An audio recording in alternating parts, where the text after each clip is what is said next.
Everyone. I hope you are all doing really great this evening. We're really excited for our first session of 2026. We have some great presenters that Tara is going to introduce to you. Um, but thank you everyone for joining us. We're very excited for this topic, and I'm sensing by the response in the registrations you are too. So Tara, if you want to just take it away. Yeah, welcome everyone to, as Valerie said, the kickoff to 2026. Just a few reminders before we get started is that the meeting is being recorded. We will take questions throughout the meeting in the Q&A. We will not be answering them during the presentation itself, but we have plenty of time at the end to answer questions, hopefully, and get through all that. And then also for claiming CME, at the end of the session, there will be a QR code that goes up on the screen. It will also go into the chat, and you need to complete the evaluation to actually receive your CME credit. And that form and survey will be open for about a week. I think the feedback is really important because it does help guide how we continue to plan for these meetings. And when things are fresh, you get the best feedback. So if you want the CME, you do need to complete the evaluation.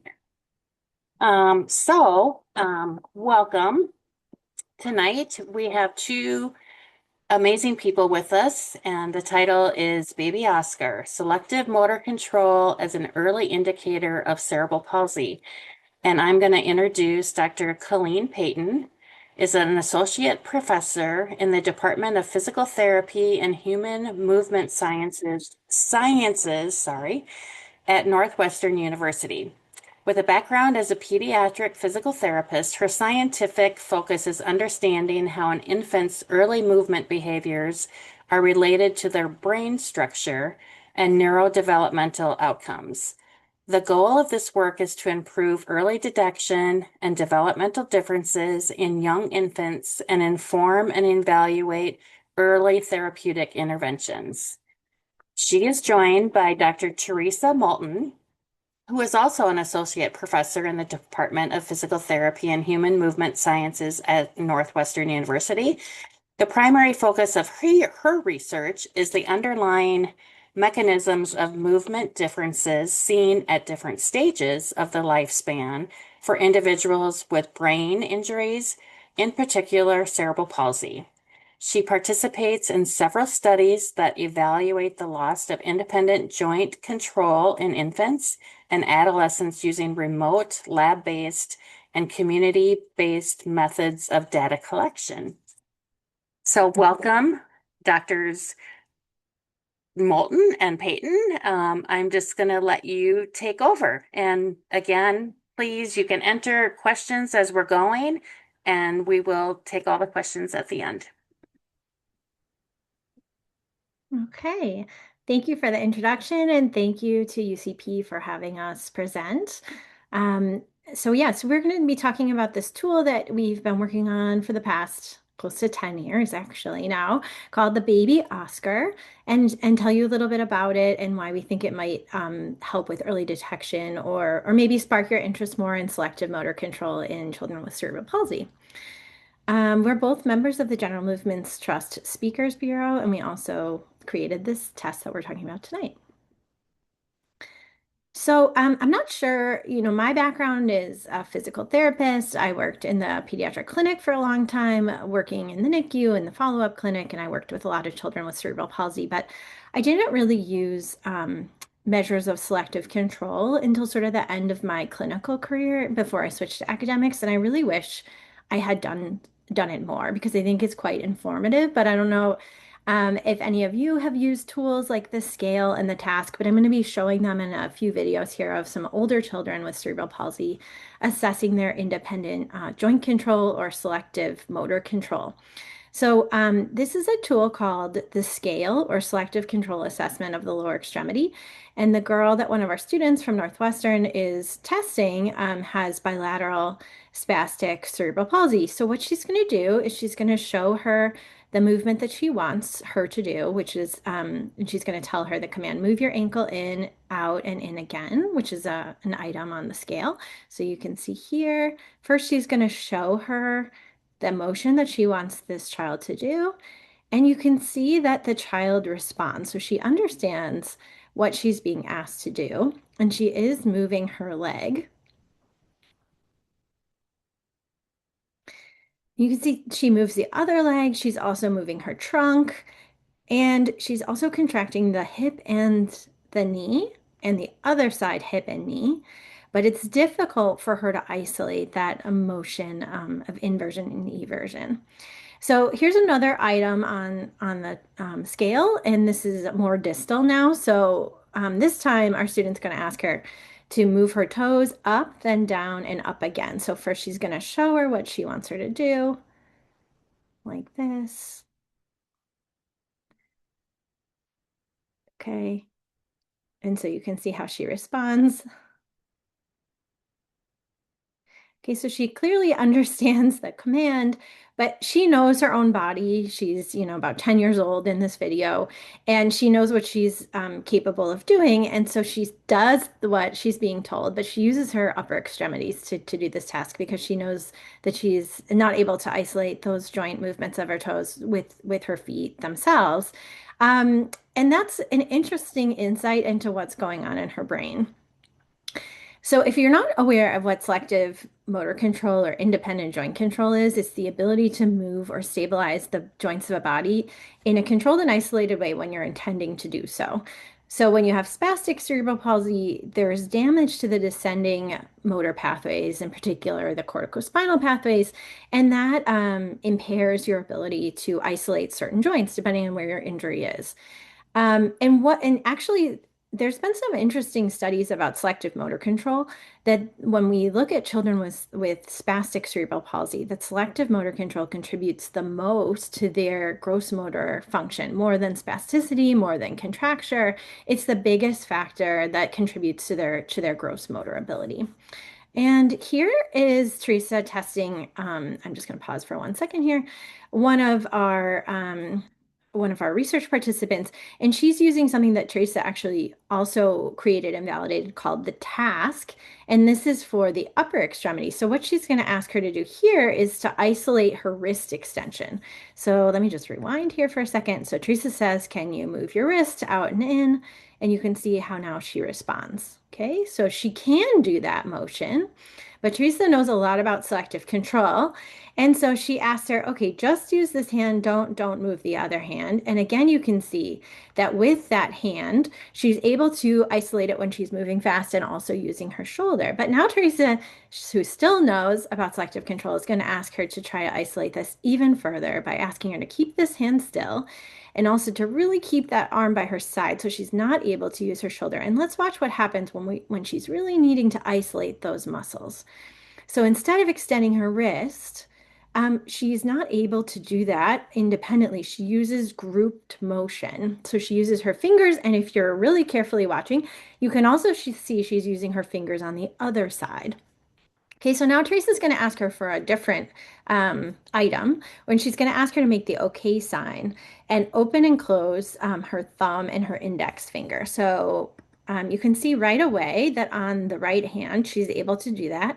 But we're going to look again to her left hand and now watch what happens when she asks her to do it on the left hand.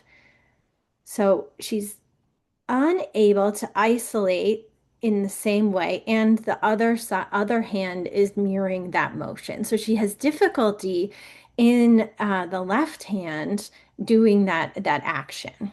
Okay, so she's having difficulty in her ability to stabilize that specific joint motion. We can look here at the two types of descending motor pathways. The first are the subcortical brainstem motor pathways or bulbospinal pathways, bulb being like the brainstem to the spinal cord. And there's a few different ones. But what we find in these pathways, which we use both of these, by the way, for all of our motor activities, but the ones that originate in the brainstem, they synapse on multiple levels. So they're the multisynaptic, so they're slower and they're more responsible for postural tasks and reactions and where they innervate in the spinal cord is responsible for multiple muscle groups on both sides of the spinal cord that do the same things. So we're going to review again, thinking about those bulbal spinal pathways and maybe how if you don't have access to the corticospinal pathways, which originate higher up in the cortex, those are different. So if we're looking here at this diagram, you can see like if you put like a headband right over the center of your head, you would get to your primary motor cortex. And that is responsible for all the origination of these sort of more monosynaptic or longer motor pathways that start in the cortex and they'll go all the way down to the level of the spinal cord where they leave. They cross in the medulla in the bottom of the brainstem, and then they go to the level where they exit.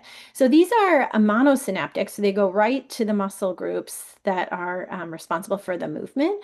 They're faster for that reason. And they're more responsible for this fine motor control or individuated joint motion.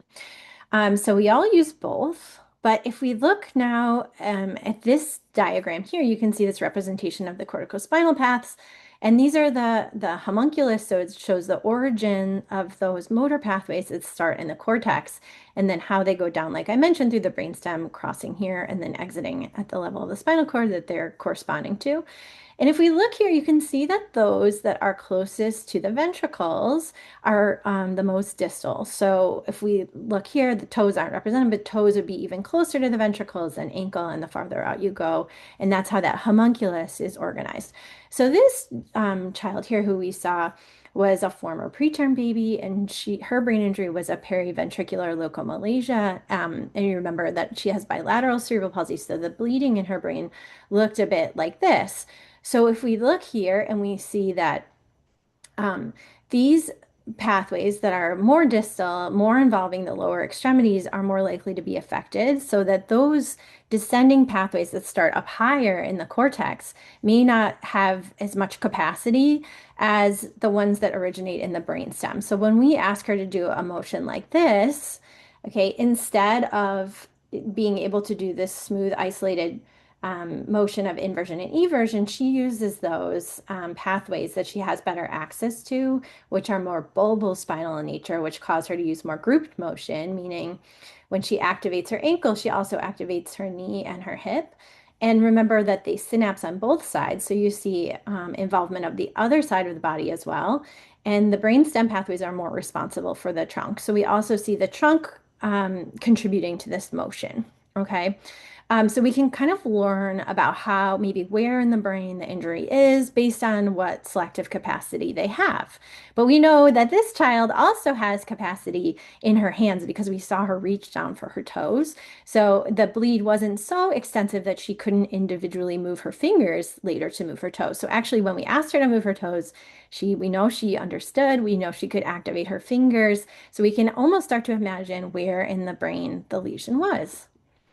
Okay, and now in this child who had a stroke, the area of injury was here, okay, and that represents a different ability to have selective control. So when we look at her, she has more difficulty with the wrist and the fingers, which have a different area of bleeding, and you can see the different parts of the cortex that are affected, which translates into her behavior later on. So that's selective control and looking at independent joint control is really helpful for older kids. But my history as a therapist, I worked a lot in the NICU and I worked a lot in the follow-up clinic. And I've done a lot of work in the general movements assessment, which is studying infant spontaneous movements. So actually, this little girl we also had a recording of her as a baby. And we can look back from when she was maybe just leaving the NICU. We knew she had a stroke. Okay, and we can see that all the way at 3 months of age, she had similar issues in the ability to isolate movements of that wrist and those fingers from the time that she was 3 months old. Okay, and that corresponded with the type of brain injury she sustained as a young infant. But the other thing we want to do is celebrate her motor ability because in many ways, she is able to contract a lot of her other muscles and in a coordinated fashion. So we went to go visit her, as we did many of these children who we had infant videos of, and we went back to see them later, and they all impressed us. So we asked her what else could she, what did she want to show us about the way that she moves? And here was something that she showed us. Okay, so she's able to do these fancy handstands and cartwheels, as you'll see here, something that I never quite um, learned when I was her age at 6. So we can see that she has varying abilities and that maybe she has difficulty isolating her fingers, but a lot of these other gross uh, motor skills are coming together for her in ways that also tell us about the extent and the area of brain that was injured when she was younger. So the scale and the task are two of those tools that I showed you previously, and Theresa is going to talk a little bit more about them as well. But these are tools, if you're working with older children, that you can use to evaluate their selective control. But we wanted to know, and we just showed you a little clip here, could this translate even younger? And so here, this boy is 13 in this video and has bilateral spastic cerebral palsy. And we wonder, as we are looking at younger babies, this is him at 3 months of age, can we see this earlier on? And it's a lot earlier on, isn't it? So at only 3 months, we can actually, if we're looking to see how they're moving, because they're doing all this spontaneous movement, how can we sort of understand the relationship between their early movements and then their later functional ability? Okay, so I'm going to kind of talk about this, how we came to this idea. And this is really a merger of sort of, you heard that both Theresa and I work at Northwestern, and I came to Northwestern with this information about looking at spontaneous movements to better understand the brain in babies, and Theresa's background in engineering and also in developing the task and working on the scale. This is our kind of coming together, melding of the minds, and one of my very favorite topics about looking at this in infants.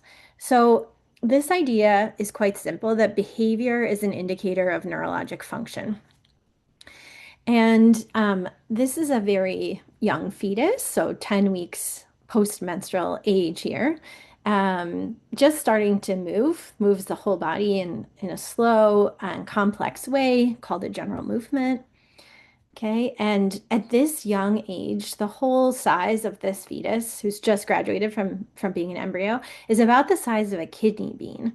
So if we look here, we can see that there's not so much even cortex available here. So the structures that are moving this baby, fetus, small, tiny kidney bean fetus, are not so developed at all, and there's hardly any cortical structures there. And we look to see these movements sort of continue in form and function, even though the body is changing. At 27 weeks, when they're still fetus, at 40 weeks, we tend to see this continuation of these movement patterns that are sort of involving the whole body in this sort of slow and complex way. This sort of, if you've ever taken a GMS course, sometimes we describe it as writhing, or these general movements that involve the whole body in a variable sequence. But as we move forward in time, we start to see more individuated joint motion, or if some of you are familiar with the terms in general movements, we start to see something called fidgety movements. And this is like the time that most people are able to sort of detect cerebral palsy at 3 months. But, what has changed between this term age and this 3-month period, and why? And what we see is that the subcortex evolves and changes over time from that small structure. And those different pathways that start to descend that I talked about before, the corticospinal tract, start to become more developed, but then they start to be used more and more. And the cortex starts to become more involved in their behavior. So we can see that if we're thinking about behavior as an indicator of neurologic function, one of the behaviors we can observe in fetuses and infants is their movement behavior, which changes. But there's other behaviors that we can also observe. So they start to develop social smiling, different types of vocalization, new sucking patterns start to emerge, new vision patterns start to emerge. And we also start to see intentional and anti-gravity movements starting and more individuated movements. Okay. And some of those individuated movements, and I'll talk about this a little bit later, are likely related to the corticospinal tract becoming more myelinated and becoming sort of more used in the circuit starting to form there before there's a period of time in which spontaneous movements are happening all the time. So a young baby is constantly in motion if they're not crying or sleeping. And then they eventually start to have more coordinated motion. So what we see here is what we notice is that with an intact cortex, control of individual joints is possible. So we see these tiny individuated movements that are happening all the time, like almost like the brain is sort of activating each possibility of the joint, and that helps to form the circuit, perhaps. This is theoretical. We don't actually have proof of that quite yet. But that's sort of a working hypothesis. So we can start to see these joints activating and being more individuated as the baby gets older before they come together in a more coordinated way, like reaching or grasping. So one example is one of my favorite examples is isolated knee extension. So when we see the hip is flexed and the knee extends. Okay, so we can see like this, and there's a whole can line of babies set up to show you this motion. Okay, so this is just a way that babies are moving that tells us a little bit that they have the capacity to isolate this joint motion. I'm going to turn this over now to Theresa, and she's going to tell you more about that and maybe what that looks like in older kids and what happens in babies when their cortex isn't intact. So I'm going to turn it over to my colleague here, and I'll be back again in a minute. Yeah, thanks, Colleen. So, as Colleen kind of mentioned a little bit previously, we have a couple of ways of measuring selective motor control in children. Some well-validated tools. However, they have a couple of requirements associated with them. So, first of all, it requires the child being tested to be in some type of controlled position. For upper extremity tasks, this is typically in a seated position. For the lower extremity tasks, it may be seated or lying. But they need to be relatively still in order to do these tests. They need to have capacity to listen to instructions and then to understand what those instructions are asking and follow the directions. And so we know that even in children 4 years of age, that can be already a challenging task. And certainly for children that have early onset brain injury, some of these tasks are a little bit harder and may be limiting because of their brain injury. If you are unfamiliar with scale, there is a great website there that I have in the bottom that goes through a very nice video of it. It's freely available, as is the task. So if you have children with cerebral palsy that are able to follow directions, these are great tools to be able to hone in and understand about capacity for individual joint movements at older ages. You can go to the next slide, Colleen. Thanks. So we had this idea around what is the behavior similarities between infancy and childhood in children both with and without brain injury and cerebral palsy. And so we again have the privilege of working with students at Northwestern. So we had a group of students that collaborated with us on this project. And what we saw here is administration of the scale. So we had a child that could participate, could listen to the instructions, sit in a relatively controlled position, and then isolate one joint motion. And so this is the same baby that we had seen previously where they did not have a brain injury and individual joint movements were possible in the infant. It was possible in the childhood, and we can observe this behavior consistently happening in function. As Colleen said, selective motor control is really the strongest predictor of function beyond all the other things that we measure in cerebral palsy. And so here we see really good balance, capacity for omnidirectional movement, and ability to navigate a very complex environment and complex surfaces, all facilitated and supported by selective motor control within the lower extremity. And so this is an example of a capacity that we can perhaps observe in a spontaneously moving 3-month-old that we can specifically query or look at in a child, and then also observe within function. And so you can go to the next slide. Okay, so this gives us a really strong indication that the cortex of the videos that we just saw, the child in the videos that we just saw, is active and contributing to movement. So there are some specific observable behaviors that are associated with a really healthy cortex that's contributing to a complex movement and functional pattern within childhood. You can go to the next one. And so what we also noticed is that there were some really consistent behaviors that we were able to see in cases where we knew that the cortex was damaged. So as Colleen mentioned, when there's a damage in one area of the brain, it's not the whole brain that is damaged. So there are structures that are intact and functioning. So in for example, subcortical structures like the bulbal spinal pathways may be a strong contributor to movement when the cortex is damaged. And what is produced is still significant quantities of movement, but the movement looks a little bit different. And the way that you may describe it is that it is quite grouped in nature. And so we are seeing here that this infant is also moving their legs quite a lot, but what we're not seeing is the isolated movement that we saw previously.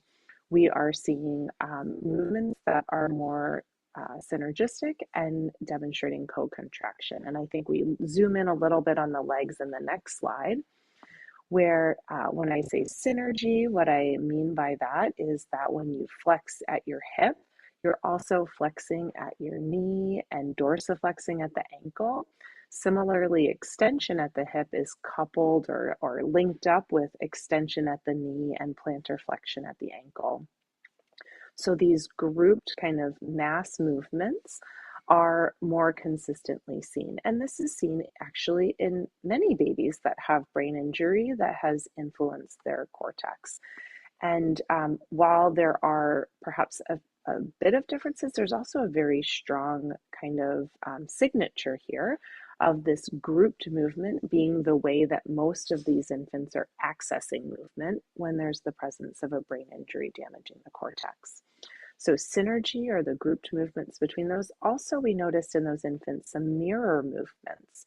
Colleen had mentioned that with the child that was moving in their hands, so we might see it in the wrist, but here we also see it in hip and knee extension in this infant and some other ones, that some of these patterns are co-contraction between the two sides. So again, a lot of movement, but when we think about it, not in an isolated way. So in a more grouped, synergistic, co-contraction, mirroring kind of a fashion. And you can go to the next slide, thank you. And if we ask a child that has cerebral palsy to complete one of these childhood appropriate tools like the scale or task, some of these same behaviors show up again. So this little freeze frame here shows the presence of a mirrored motion on both sides of the body. So this is actually, we were so privileged to get to return to the homes of some of these infants and re-get to know them as children and young adults. And so this mirrored behavior that we see in that screenshot on the right is the same human as demonstrating mirrored behavior on the left as a teenager. And so it is telling us that the way that his brain is producing movement has some consistency between these two different ages. So we see that mirrored movement. The other thing that we'll see if we look at a one joint at a time, or attempts at one joint at a time, is very similar to the young girl that we showed at the very start of this, where the hip, the knee, and the ankle kind of move in concert with one another, that they are in a grouped synergistic fashion. And we can see how that plays out in gait as well. So functional tasks are impacted by that. And in this case, his most functional way of ambulating is with the use of assistive devices to support that, because Things like navigating complex surfaces, omnidirectional movement that we saw in the previous child is more challenging for him. And so he uses some support in order to navigate his environment. And so it's telling us that the areas of the brain that are contributing to his movement are likely different than to the previous child and are maybe more at a source in the brainstem kind of level. So the real question is, well, how can we evaluate selective control at this very early age? We see these kind of global patterns, but I'm an engineer, and part of what I like to do is quantify things, even if it is observationally quantifying it. I like numbers and I like to put numbers to things. So we have a couple of publications and some more coming out with this tool that we developed called the BabyOSCAR, which is our way of quantifying selective motor control at 3 to 5 months of age. I know on the next page we'll see what the score sheet looks like for that. Essentially what we do is we take 1 minute of spontaneous movement while an infant is awake and alert and in supine. We initially validated this on infants between 10 and 16 weeks of corrected age. And we watched that same video a couple of times over, focused in on the different joints of the extremities. And so for each movement and each of the extremities, we have the opportunity to either observe selective movement happening or not observe it in that 1 minute of time. And so if we observe it, we have a point for that particular motion. And if we spend the whole minute and we don't quite observe it, we both do not give a point, and we try to specify a descriptor of what we are seeing. So the fact that it is not present is valuable and interesting information, but in fact, we're finding that the reasons why it's not present or what we are seeing may actually be quite informative as well. And so at the end of all of this, you have this score sheet that's filled out with up to 32 points available, as well as a series of descriptors that we can look at across the body.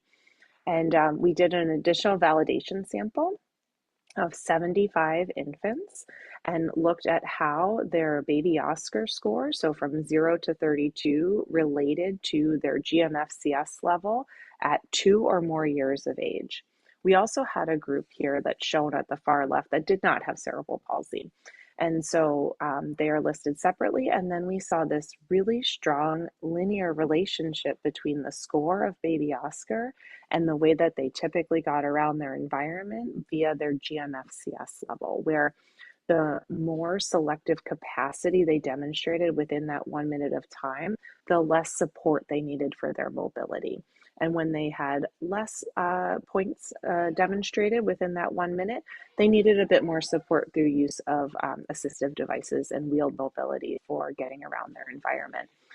Importantly, we found that nobody scored a 0, so we found capacity for selective control in every infant across all mobility levels, and also nobody was perfect. Even the infants that didn't have cerebral palsy, I believe actually this is still the truth. I don't think we found a single infant that is perfect in all joints in all ways in 1 minute. And so it really demonstrates a broad spectrum of movement capabilities that is reflected already in infancy and extends to childhood and likely beyond.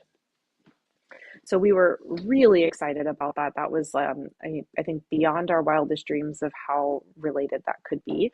And so we wanted to kind of dive in a little bit deeper. There's a strong relationship between GMFCS levels and selective motor control, but GMFCS is more gross mobility. It's not selective control specific.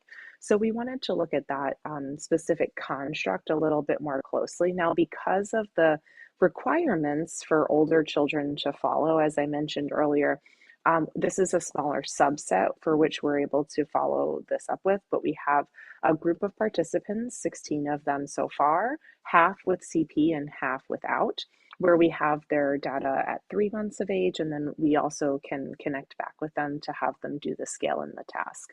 And we found that the leg score for the BabyOSCAR was very strongly correlated with the scale. So leg selective capacity and leg selective capacity were strongly linked across ages.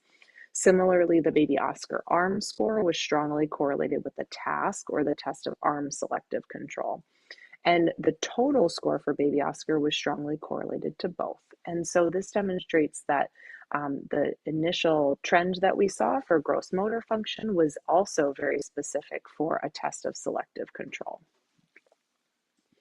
Okay, I have several slides here now talking about sensitivity and specificity. So we really tried to get into the weeds with a lot of the psychometric properties of this tool, not because I think that was necessarily a strength of either of ours coming into this or necessarily the most exciting analysis to do, but so important for being able to know what type of confidence we should have in the scores that we get for BabyOSCAR. What does it mean for future prediction and for relationships? So you'll see several of these tables in the next slides around sensitivity and specificity. And so sensitivity is the percentage of true positives, so how frequently we would miss a case.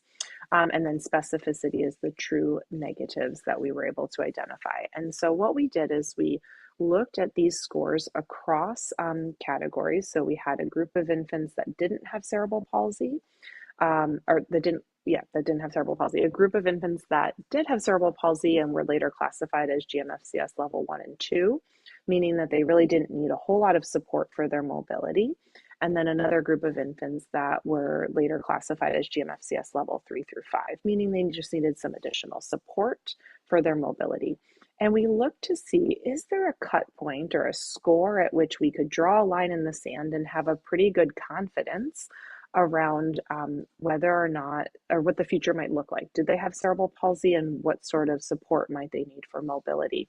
And we saw some really high numbers here in terms of sensitivity and specificity. So any infant that scored at 23 or higher, so more than 22 and a half, we were 100% specific and 98% sensitive. So that line between cerebral palsy diagnosis and no cerebral palsy diagnosis is actually pretty sharp. And then our capacity to be able to identify GMFCS level categories was similarly pretty good at 92% sensitivity and 89% specificity. And if you're used to looking at ROC curves, we have them there. A perfect square is like a perfect test. It gets everything right. And, they're really close to that for what you might look at for psychometrics. And we will show a few more of those in a little bit. So these cut scores were initially identified for only children with spastic cerebral palsy in the 75 of our initial sample.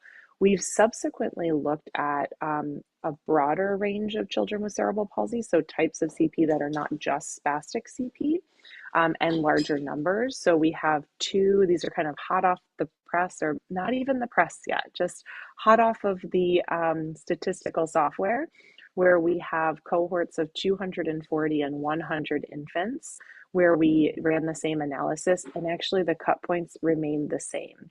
So the way that we identify cut points is we try to optimize both sensitivity and specificity. And across all of these samples, even when we included children with dyskinetic and mixed CP, the cut points held as being the strongest indicators of the differentiation between these groups. And so we see a little bit of changes to sensitivity and specificity, but actually it's still holding quite strong, even when we include types of CP that are not just spastic. We also looked at a cohort of children that had higher medical complexity, so with a stronger presence of comorbidities. This particular data set here was done in collaboration with our colleagues at Lurie Children's Hospital, and we looked at 50 children with cerebral palsy diagnoses, and BabyOSCAR did identify all 50 of them as having a very high likelihood of CP. Meaning that they scored below that 22.5 threshold. We didn't do quite as well in the differentiation between GMFCS levels, but actually what we discovered was really informative to us as we learn more about this tool. And so of those that we predicted to have GMFCS level 1 and 2, we got 31 of those correct, but 8 of them we didn't quite get right. We thought that they were going to be GMFCS level 1 and 2, and their GMFCS actually ended up being 3 through 5. And when we looked back at the charts and the records of these infants post hoc, what we found is that they also had genetic syndromes and the presence of seizures. So that can help us to understand why there may have been a shift in capacity for selective control. Similarly, those that we predicted to be GMFCS level 3 through 5, we got 8 of them correct. 2 of them we mispredicted to be GMFCS level 1 and 2, and they both had brachial plexus injury, which explains why this peripheral nerve difference really impacted their score, because they didn't have capacity in those joints, but actually their gross motor function ended up being very good. So the other thing that's also really helpful to know earlier is whether or not there's a likelihood for unilateral CP, because we have such great evidence-based interventions for this group. So if we're able to identify them earlier, we have much greater capacity to support their ongoing motor development. And so in our initial validation sample, we found that if there was more than 5 asymmetries in BabyOSCAR, we find asymmetries just by taking one side and subtracting the other side. How different are the right and left sides of the body?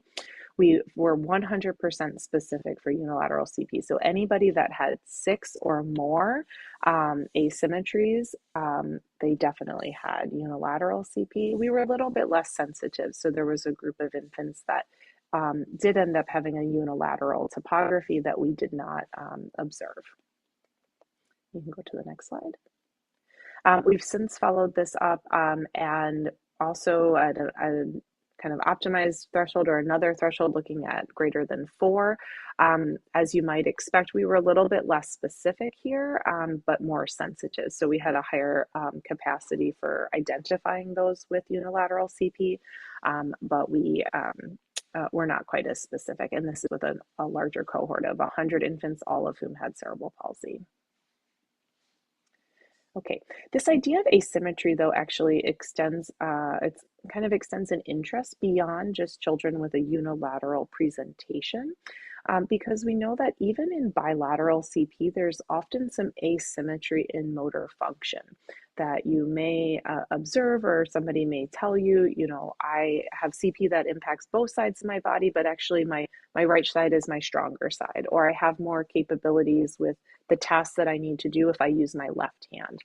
And so for a subset of babies, 50 of them, we looked at not only did they have unilateral or bilateral CP, but was there an asymmetry if they had bilateral CP? And here in this chart, what we have is the asymmetry score, with 0 being at the sort of the middle of the crosshairs there. And the group that is showing up clustered around no asymmetry is the infants that had bilateral CP without an asymmetry in their presentation. And as we get further to the higher side and the lower side of asymmetry, the negative values, we see those that have a predominantly unilateral presentation. And the really interesting thing that showed up is that those that had a bilateral presentation with documented information in their chart about asymmetries in presentation later in life also had a bias towards that asymmetry already in infancy. And so even in children that have a bilateral presentation, that asymmetry score may still be very meaningful. We have been working with our colleagues in Australia, with Carly Luke and Roz Boyd, who have a really robust population-based sample in some of the studies that they've been doing. And they also have a very robust data set looking at upper extremity functional classification, so the mini-max scale. And so Carly's been really helpful in kind of trying to see if we also have predictive value in upper extremity skills. And so if we just consider the arm score of the BabyOSCAR, Carly's helped us to identify a cut point at 8. 18 is possible in the 2 upper extremities together, can help us to relatively sensitively and specifically differentiate between mini-max 1 and 2 and mini-max 3 through 5. And so this is some ongoing work. You notice that one's not quite published yet, so we continue to work on it. Another one that was published initially was some work that our colleague Vanessa Barbosa, who has a lot of experience and expertise in really the deep dive of psychometric properties, helped us with. And so we were kind of curious about the test itself and thinking about how do these items kind of line up and what are they telling us, and do we need all of them, in fact? And so Vanessa helped us run the Roche analysis on this, and we found some really interesting things that I continue to learn so much from her. So we looked, what Roche can do is help us to understand the spread of both the function of the infants that are included as well as the items, so that we have an understanding about the relative difficulty of an item, or who is most likely to score, get a 1 on that item. Is it most of the infants, regardless of their overall skill, or is it only the infants that have the greatest skill in selective control that demonstrate that? And so on the left here, we have the infant map. And what that shows us is a really interesting complement where the leg score, the leg items, were really capable of highlighting the infants that had better selective control and worse selective control, but had a little bit less resolution in the middle. Whereas the arm score was kind of the exact puzzle piece of that, where it didn't have quite as much resolution on the ends, but really helped to differentiate the infants towards the middle of that range. And so these two scores really complement each other quite well. And there's a very nice spread of items from both the arm and the leg scores across the difficulty levels. And so ultimately, the Roche told us that the arm and leg scores are actually kind of separate scores, but that they're both very complementary to one another. And because our predictive value of the total score was so good, it sort of justifies the clinical application of total score, as well as the ability to transform the arm and leg score to logits for in a research context, if that's useful for some of the questions. So we're so grateful to that collaboration with Vanessa. So I'm briefly going to talk about implementation next, thinking about, so what do we do with this now that I hope I've convinced you that it's mostly, that it has nice validity and predictive validity. And so we recommend using this when there's indication that there's a higher likelihood of cerebral palsy, meaning that in the GMA assessment, there's absent fidgety movements, that a Hines score is very low, or that there's evidence of a brain injury on MRI. And that we see BabyOSCAR really as a supplement to these evaluations that are already in place, not a replacement for them. And so we, as I mentioned, use 1 minute of video when the baby is relatively awake, alert, calm, and then we use the total score to look at clinical prognosis. And so where does this fit in the early detection pathway? Again, we're really highlighting those babies that fall into either the high likelihood of CP, or we're really not so sure because there's some conflicting results. And what BabyOSCAR can add is helping to understand what the future GMFCS level might be. So helping to think about the types of supports for mobility, or how on-time mobility can be understood and implemented for somebody already from a very early age. And then there's also a new tool called the mini scale that can be very useful past this 5 months of age for continuing to monitor this construct of selective motor control, because it's so important. The other thing that we can be helpful with using the BabyOSCAR as a complement is to determine the topography. So looking particularly at that asymmetry score, if it gives us an indication that unilateral CP may be more likely compared to bilateral CP. I'm going to just quickly talk about some of the findings that we have looking at the way that these different early detection tools interact with one another and some of the relative strengths. And we really focused in at this 3 to 5 month age for the kind of this earlier time window, and considering the sort of the suite of tools that are available in the GMs, the Hein, and BabyOSCAR.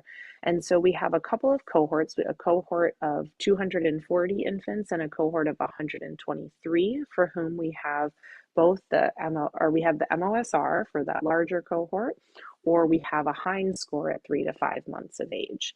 And we looked at the sensitivity and specificity of all of these different tools in prediction of cerebral palsy. And we found that in general, the BabyOSCAR performs a little bit better in both sensitivity and specificity than those two tools. And now the Hein, it's been established already that it's not ideal at 3 to 5 months of age, that it becomes more predictive as the infant gets just a little bit older. But the BabyOSCAR was outperforming both of those tools. And then to identify GMFCS levels, similarly, this was just looking at the OSR. Specificity was pretty similar, but the sensitivity was higher for BabyOSCAR. And then looking at the question of unilateral cerebral palsy, we specifically investigated the Hein here, looking at cut scores of more than 5 asymmetries, which is pretty similar to the cut score for BabyOSCAR. And we found similar specificity, but higher sensitivity in the BabyOSCAR cut score at 4 or 5. We also looked at a cut score of 4 because that's where the sensitivity and specificity of this specific cohort was optimized. And we found a very similar trend where the sensitivity was heightened for both groups, but higher for BabyOSCAR at this early time period. And so what does this mean in practicalities? Thanks, Colleen, that's perfect. This is just kind of an illustrative tool to kind of say, like, we have 30 children that we know have unilateral CP, and I plotted here their BabyOSCAR asymmetries against their Hein asymmetries, and if we kind of line up at that cut score of 5, we have 4 different quadrants, and so the number of dots that appear in that quadrant kind of tell you the conclusion that's highlighted by the label. So in the upper right-hand corner, there's 3 infants that both the Hein and the BabyOSCAR predicted that they would have unilateral CP. In the bottom right quadrant are the infants that were predicted to have unilateral CP by BabyOSCAR, but I guess missed by Hein. That didn't indicate high asymmetry. There's a significant group of a number of infants there in the bottom left that neither test was able to conclusively say they had unilateral CP. And then in the top left are the ones that only the Hein identified. And so it just gives a kind of a general overview of some of the strengths and differences between those two assessments, and something that we're continuing to look at. So then the last thing I'll touch on very quickly, but actually I think the data that Colleen will present is more exciting. We have a lot of information and have talked a lot so far about this 3 to 5 month time period, but the nervous system is developing the whole way along. And so we were also curious about how early could we look at this? Could we apply BabyOSCAR to younger ages? And what would it tell us? And so we have one here where we looked at infants at 37 weeks of gestation that had higher and lower likelihood of CP. And we found that at that really early time period, so even before term age, there was much lower selective capacity as measured by BabyOSCAR. And it was not significantly different between the groups with and without likelihood of CP. And then we repeated this study looking at infants that were at term age. And the same thing, we found that at term age, there were no significant differences between the two groups, but we did see significant differences at that 3-month time period. So everybody gets better, but the rate of change is a bit different. And that really caused us to want to know more about the resolution of that rate of change. And I will pass it back over to Colleen to pick up the story from here. Okay, I'm back. So one of the things that I spent some years doing was wondering about why, like, when can we see this difference between the kids? Because we know that at 3 months, actually, we were already surprised that we could see at 3 months this resolution between the two with this very high sensitivity and specificity, at least in terms of knowing which kids had CP and which didn't. But like, how early back can you go? So to ask that question, we looked at a group of preterm infants who were born very preterm. So they were born at less than 32 weeks gestation, and wanted to check, like, is this during the preterm period? Is this after term age? Like, when can we see? And so what you can see here are individual scores on the BabyOSCAR across time of these 47 infants. And the ones in red do not have CP, and the ones in like a blue teal are the ones that have CP. So you can see their trajectories over time.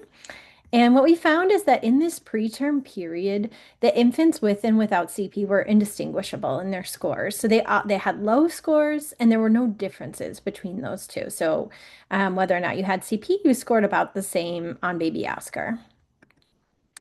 But when we looked at this sort of modeling, we saw that shortly after term at 41 weeks, we started to see these sort of the red and the green curves, if you will, diverge as groups. And so the kids with CP were scoring on average about 2.5 points lower, but there's still a lot of like overlap here between their scores. So it's not probably a good clinical time to expect a difference, but as groups, they began to diverge there. And then you can start to see that progressively larger differences were occurring from 42 weeks and older between the two groups. So that by the time we get to 3 months, where we looked before in our first data set, you can see that clear difference. But or at least I was surprised that this is starting to happen as early as 41 weeks. However, it's not that surprising because that's when we start to see myelination of the corticospinal tract. So that sort of finding was exciting with what we know about sort of the underlying neurobiology is when these corticospinal pathways, which are present early in the preterm period, but not so active until about now. And then as they become more active, we start to see differences in the ability of the children to produce more individuated joint motion. So now you're going to still see that the kids in red do not have CP. And among the 12 kids with CP, 6 had GMFCS 1 to 2, and 6 had GMFCS 3 to 5. And these are their curves. So now what we're going to be looking at is the difference between the blue and the green. The blue being kids with GMFCS 1 and 2 who ended up ambulating without any assistance, and kids GMF 3 through 5 that require more assistance for mobility. So again, these kids had similar scores, all the kids with CP, but we started to see a divergence around 49 weeks, and all improved, by the way. But the kids with GMFCS 3 to 5, they had less capacity over time as the kids that had GMFCS 1 to 2. So we saw this sort of mirrored also in the kids with different GMFCS levels.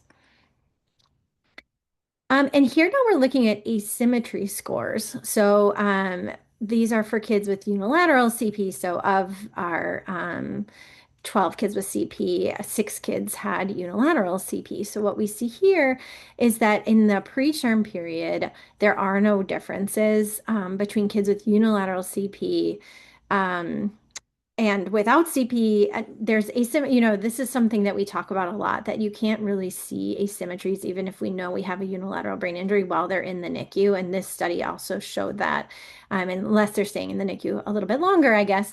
But at 42 weeks was the first time we started to see the asymmetry score being different from those kids that didn't have CP. And then a little bit later at 44 weeks, we started to see differences in asymmetries between kids with bilateral CP compared to kids with unilateral CP for asymmetry. So this is also interesting in sort of the slope here occurring later in development and also with corticospinal development. The other thing that was quite surprising to us, because, we think about CP being diagnosed at 3 months or being detected at 3 months, was the statistician actually did this. I didn't ask for this, but I was quite surprised at the results, that the change in the score between 40 and 45 weeks on their BabyOSCAR score. So meaning how much more did they gain the ability in the sort of maybe perhaps critical window of development? If they had 3 or more points change in score, they were not likely to have cerebral palsy.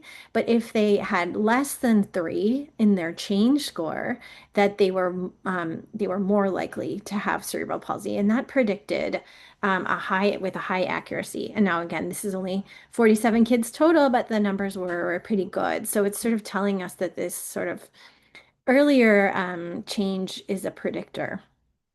And then in some of these babies, we were also able to look at their brains. And so these are the same kids I just reported on. And in the top here, you can see an FA map or fractional anisotropy, which measures white matter. And the reason I show it here is because what we did was we segmented in the posterior limb of the internal capsule the fibers that were for the arm versus the leg as best we could. And then we mapped that onto this MPF scan, which is called macromolecular proton fraction, but really it's a better indicator of myelination.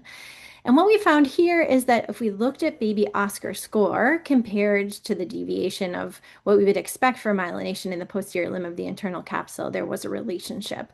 So kids that had typical development on the baby Oscar, they all scored sort of where we expected them to. And we only had one child with cerebral palsy who had triplegia. So in her limb that wasn't affected, we didn't see a difference in myelination, but you can see a progressive decrease in myelination over time in the three affected limbs that baby Oscar also predicted. So that was an N of one, but also quite promising. And we hope to do this again in the future in a larger cohort.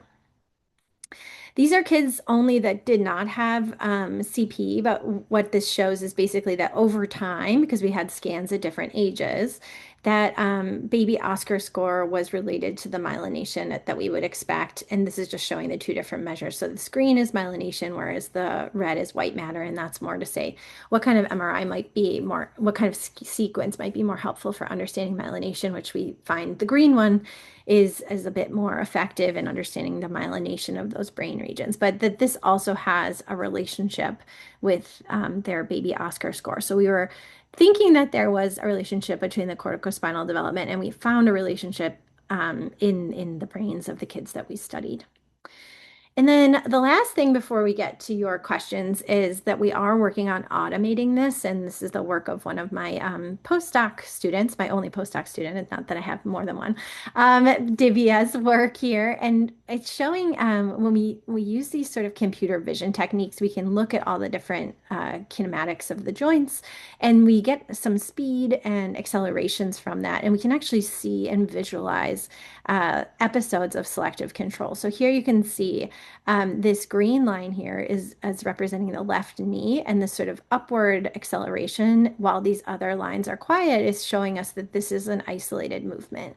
Whereas, and this is the same baby, by the way, and Theresa mentioned this, that babies with typical development, this is a typically developing baby in their own home, they can move in multiple ways. So they might also have instances of non-selective movement. In fact, they often do. But if they have the capacity for both, but here we can see the similar slope, but you can see that it's coupled or mirrored on the other leg at the same time, and also with movement of the ankle and the hip.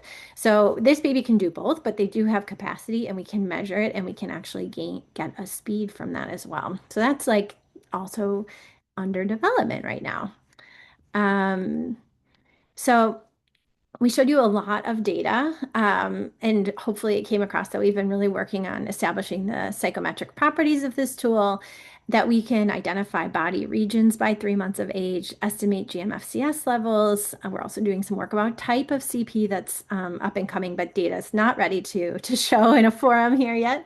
And then that we think that it does help with differential diagnosis, that we can also, don't have enough time to talk about it, but if you can imagine that we can identify which limbs are more grouped and which ones are more individuated, that could help to guide your early intervention, perhaps knowing where to start with the switch or how to help with power mobility, or perhaps what kind of intervention you choose if you want to do some sort of bimanual or constraint.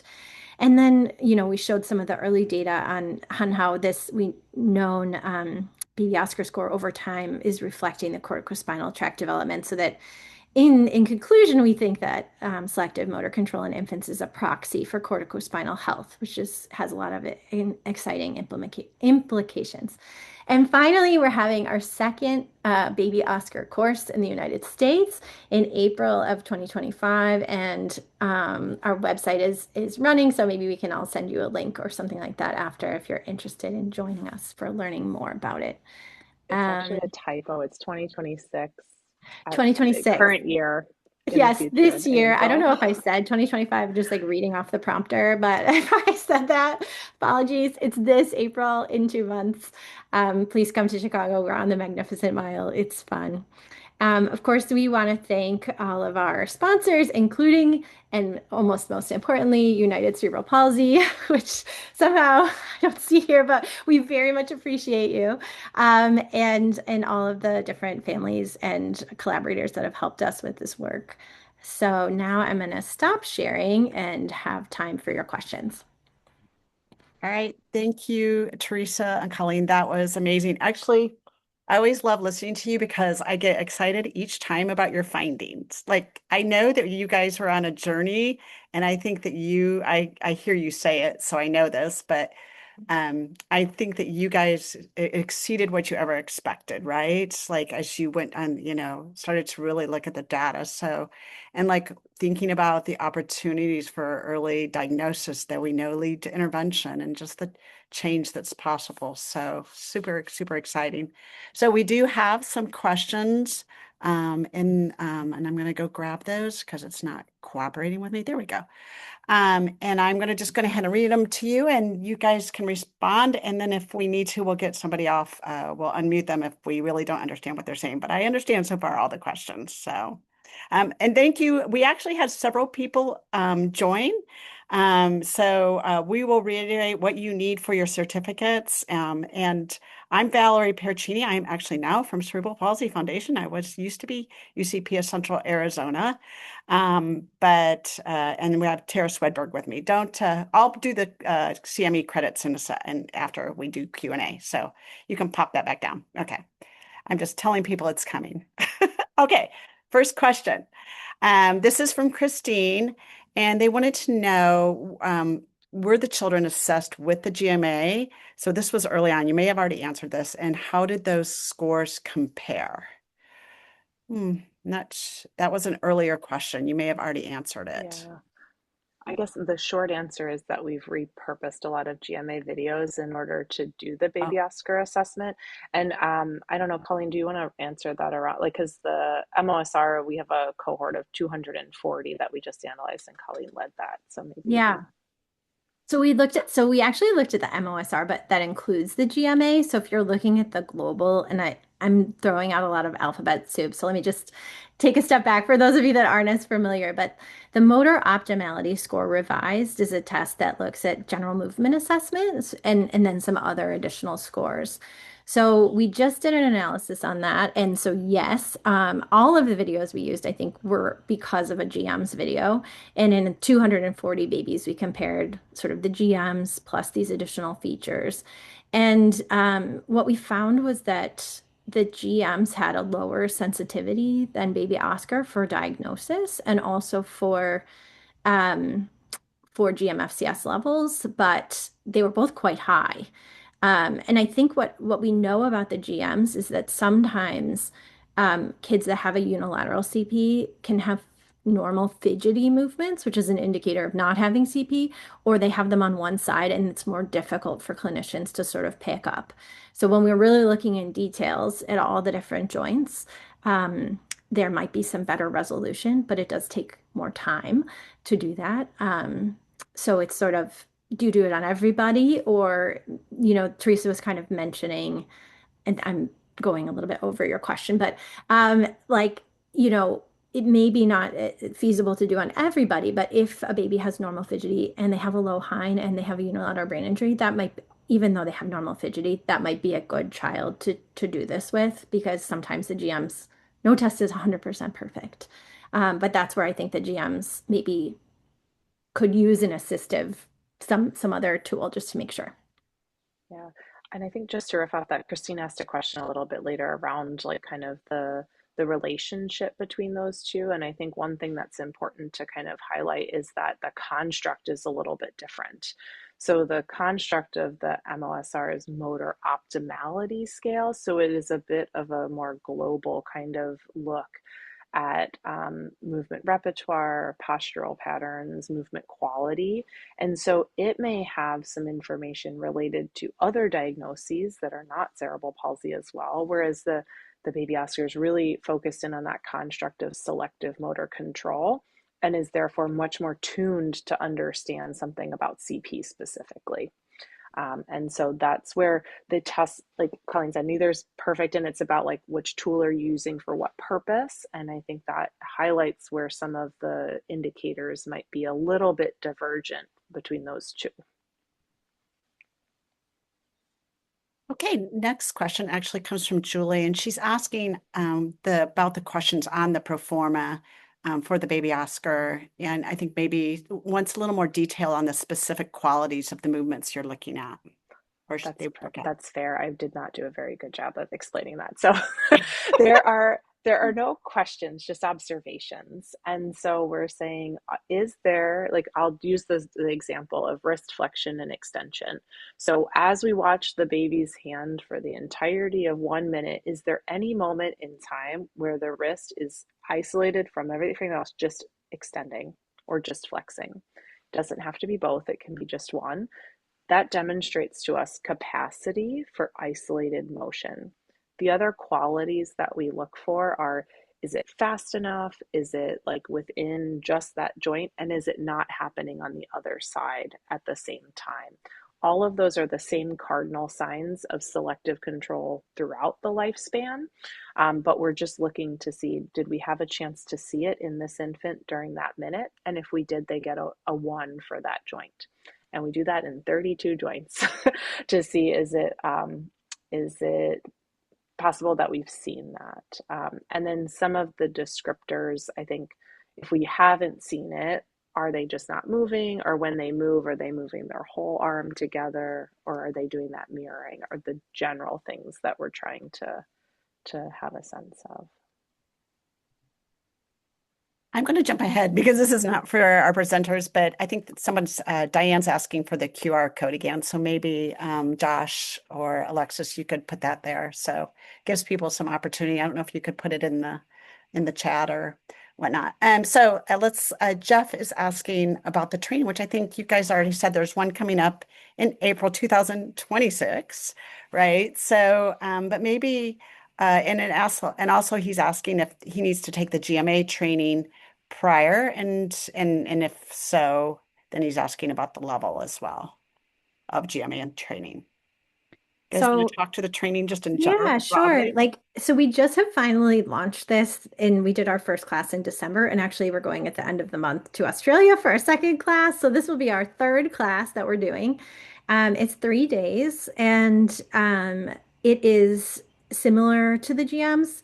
We're sort of, I guess the question about whether or not you have to have GMs training is a little bit equivalent. Like we're a little ambiguous on that at the moment. I think our initial thought was yes, but I think we're sort of still flexible as we learn more about is it required or not. I think we're leaning on the side of flexibility for that because some people that work in rehab or things like that and they're not doing a whole lot of early detection work, it may be helpful for them. So they may not want to learn both tools. So we're sort of on the fence about that right now, but I guess we're open to applications from people that haven't taken it. Would you agree with that, Theresa? Yeah, I think so. And we're trying to be true to evidence-based practice in both clinical practice and education. So we are collecting a lot of like data and just looking at like also the psychometrics of how we're assessing it and what's the reliability between people. We didn't really touch on that too much, but those continue to be areas of active inquiry for us. I would have to say, as somebody who just took the GM's training in May, I would tell anybody who's thinking about taking this training, just purely working on your ability to observe a child, your Gestalt observations, it really pushes you forward because it's mounds and mounds of video of children or infants that you look at. So that's really valuable. And to your point, if you're not always working with infants, there's so much value in that particular training. And I could see it as being very supportive when you are maybe not necessary, but definitely would help you in the next step with the baby Oscar.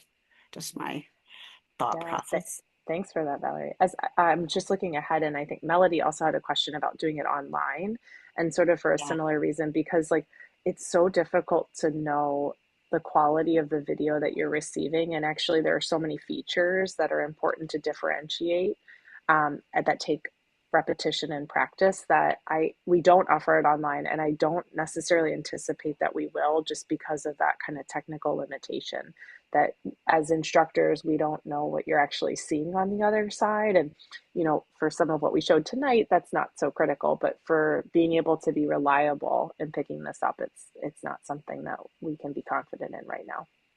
Yeah. Carly's asking, is there any upper age limit for when this test is valid? Well, I guess we've used it in validated samples until about 20 weeks. Our original sample was 19, no, sorry, 16 weeks, but we have done that expanded sample, and I think there's been kids up to in some of these different studies that we're doing now up to 20 weeks. So and then, we're not sure because we haven't tested it whether or not it's valid. So right now it's valid up to 20 weeks. Um, so we'll see. And we are looking to make actually like an observational measure for older kids who are even like, young adults even, for kids that can't follow directions, like the scale and the task, Mm. where we can still do some observed things because, not everybody is able to sort of follow commands or have attention to do that in this population with a history of brain injury. So we're looking at like alternative ways to kind of better understand them. Wow, that would be fantastic. Yeah. Yeah, that's a whole population of kids, right? Mhm. Okay, Christine has a question. So when you're scoring with the baby Oscar on the retrospective videos, were the assessors blinded to their CP diagnosis? Always. Yeah. Hmm. And that's also part of the reason that we include intentionally representation of kids without CP in the vast majority of our samples, also because we don't want to bias ourselves to just be anticipating that we know they have CP. Okay, this is actually a great question because Ariella wants to know what the acronym OSCAR means. So there's your word. Thank you for asking. I'm sorry. Normally we say it or write it somewhere. Oscar, observational selective control appraisal. So that's a little bit of a, justice on our part of like, give us some leniency there because all the letters are there. We've just, made some uppercase and lowercase at the end. But it's for observation selective control appraisal. Observational selective control appraisal. Okay, and just to the fairness of our presenters, we had to shorten their title because they did actually have it spelled out, but Eventbrite went last. Is that That's right. It's so? your fault. Okay. It's your fault. I'm Right. just kidding. There is an explanation. Um, Also, it looks like people are asking you to come back or come to Arizona, which is where I'm from. Okay, So that's for you're you being then, asked to Valerie. come to Canada and Arizona. Okay, yes, we'd like to come. So just invite us and we'll probably come. Okay, that sounds great. We can do that. Yeah. That's awesome. And Chantel has a question. Well, I guess she, like the rest of us, wants to thank you for this exciting work. Definitely, it's been really valuable to better understand all of this information. But she's looking forward to viewing the video again too. So that's great. That's actually leads right into being able to wrap this up. So, any other questions? Dump it in now. We'll grab it as we wrap up, but we have a few more minutes. But let's go ahead and pop the slides. I want to just say really quick, I'm wearing green for a purpose as we pop our slides because next month in March, if you don't know, is National Cerebral Palsy Awareness Month. So there is a whole month, but there is also on the 25th, there is a day to be able to really celebrate hope for cerebral palsy. And I think this presentation today emulates that very thing. It's hope for cerebral palsy. Just the idea that we can diagnose so early and intervene so early.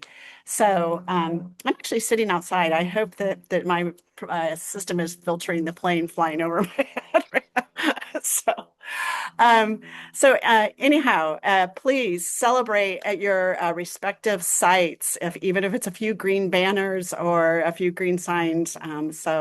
I think it's important because this is how we draw attention to the need for both funding, advocacy, and improved care for individuals and families that live with cerebral palsy. So I do want to reiterate something that Tara, my colleague, brought up. To be able to claim your CMEs, you have to do the post-activity evaluation. And because there's been some changes, you have 1 week to be able to do that evaluation. So the QR code's there. The URL has been popped in the chat. It's been made available to you. And that's necessary. If you ask us in 1 week, we'll have to say sorry. Grab this now, do it now if you want to. I also want to be able to, one other thing on that note, I do notice that some of you don't have your full names on your screen, and sometimes that does help us be able to match your attendance with your CME. So if you want to make it easier on us or guarantee it, you might make that change real quick. Also, so you know that the link to this recording will be not quite yet, give us a few weeks, will be on UCP National's website. So you see right there, www.ucp.org, click the research tab at the main menu, and you will be able to find this recording along with quite a few, because this is number 19 now, and we have most of them, not all of them, up on that website. Also, coming up in May 7th, 2026, there is the next presentation is evidence-based therapy for cerebral palsy, the hard facts. I'm very excited about that because I get to present with Dr. Palig, Dr. Jenny Palig, on evidence-based therapies. And that's really a passion of mine because some of you who know me, I was previously the over clinical operations at UCP of Central Arizona. And then we also have coming up on the 17th, we have It's Never Too Early, communication for young children with CP. Again, that's an area that we're just beginning to understand, and as well as November 5th, bone health and falls and cerebral palsy. So stay tuned. There is a lot more coming down the pike. And before we close, was there any last desperate question that came through? I'll look. No, people are, there is a question. I think Wayne had a question. Yeah, we can grab that real quick. It says, did you ever compare the BabyOSCAR with the GMA on individual limbs, since that'll be more direct comparison? No, and the reason we didn't is because GMA isn't really for individual limbs. So I think we're trying to stay to the construct of the tests. Like here are the tools, like pound for pound comparison, I guess. Whereas BabyOSCAR does do that, GMA doesn't really. Perhaps though we could look at the items maybe on the detailed scoring that do that. And I think that could be something, but on the GMA itself, no. Okay. All right. Well, I think that concludes our first webinar of 2026. Thank you both. And everybody, just have a wonderful and great night with your families. I'm sure dinner might be waiting for some of you. So take care. Thanks for having us. And thanks everyone for coming.